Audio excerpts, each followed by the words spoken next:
Hi everybody, nice to have you here.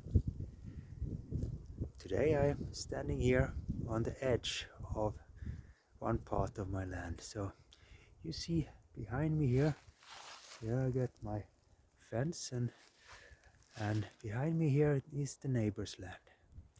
And this is how it looks like half of the year.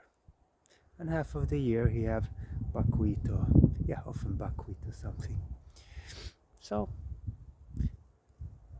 it's a dead piece of land in my eyes and in many eyes, and this is typical the modern agriculture, to kill everything and then every year you grow it back. But now we have been here for 3 years and it looks exactly the same every year. Nothing happened. This is totally no evolution whatsoever, just the same. It's just the soil gets more and more drained, and everything is just a little bit more dead for every year that goes. So that is this part. Now we change the part here and go here. You can see, well, I don't know if you see it, but the soil here is totally covered by old grass and a little bit new grass, and hundreds of different species here. So here we have an evolution. Also here it was a little bit crazy, not so much, but for every year now things happen. Here I have my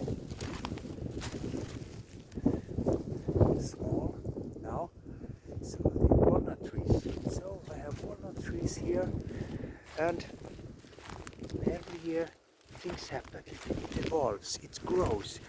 The nature gets more and more intense. There's more and more things. I put things in, but when I steer it a little bit, nature can do what nature do best, and that is grow and evolve. So a lot of things happen, everything changes. It just gets, juicier and juicier for every year. Compared to areas outside there where nothing happens. It's just, complete death.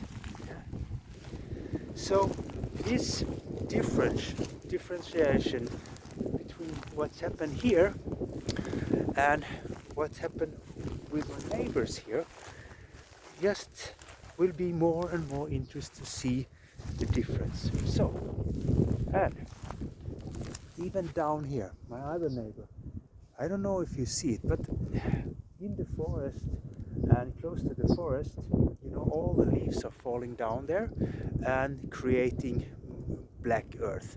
And what he do, the neighbor, he removed that from his land and sell it to other neighbors here. So he even, the small trees he have here, even that he depleted his own land for money. I don't blame people who need money, because but he depleted his land and it gets weaker and weaker, his ecosystem there. He's even cut the grass. Down there is these huge hay bales. He cut the grass, and before he had cows eating it, so it was better, and they pooed there and so on, perfect system. But now he had nothing. Now he only take this grass and sell it. Now he don't even do that, because I see it's really old, so it's just standing there, become soil, and he will sell it. So he depleted his area. So really, not only he destroy the land, he even take out all the new energy coming into the system.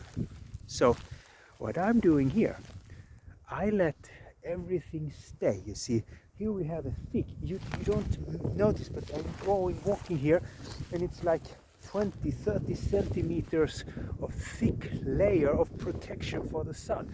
It's all the moist. So this means out there, when the cold comes, everything freeze and die. But here we have this insulation. So maybe, depending on how cold it is, the in the soil continues because it's warm enough down there. So all the life continues to grow and break down the organic matter the whole winter. So it never sleeps. So the whole system is much 10, 20, 100 times more alive. So it's only been 3 years, but it will be really interesting to see 10 years or 7 years from now what will happen, because like I said, I collect all the water, it stays here. All the woody material, organic matter, I sell.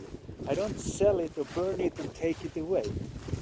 I pile it here, and this is a nest. There's so much bugs and animals and mice, you name it, in these piles. It was not the plan, but I figured out later that this was the best I could do for this land and the animals, because I built luxury neighborhoods for my animals.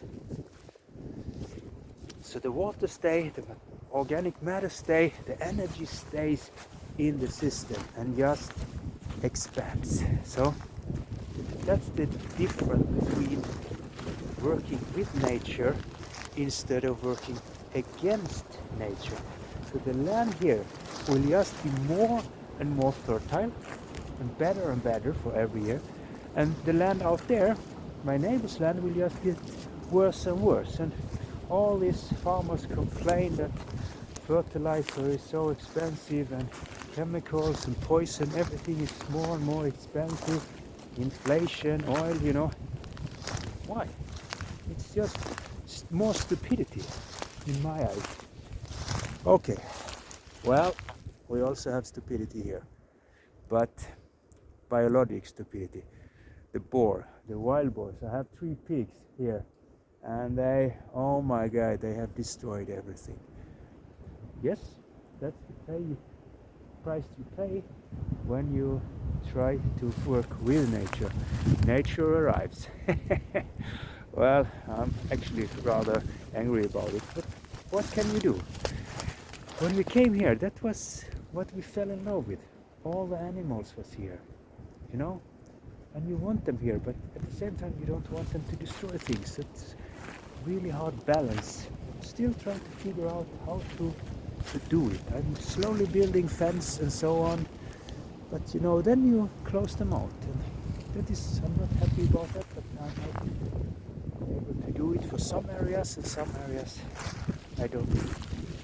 So I'm so happy here that they haven't picked up our trees. So here I cannot drive with my new tractor, that's for sure. So working with nature instead against it. So nice just walking here. How nice is it to walk out there on that hard, plowed field? Nobody wants to go there. But here, when people come, oh, it's so nice. Now it's not so green and so, much more lovely. Everybody comes here. They want to be here. If I said, should we go out there to the plowed field and go in the, in the buckwheat field? They say, why? It's so stupid, This is horrible. Yes, it is. But here everything is nice. Yeah. So, working with nature, not against it. Have a nice day.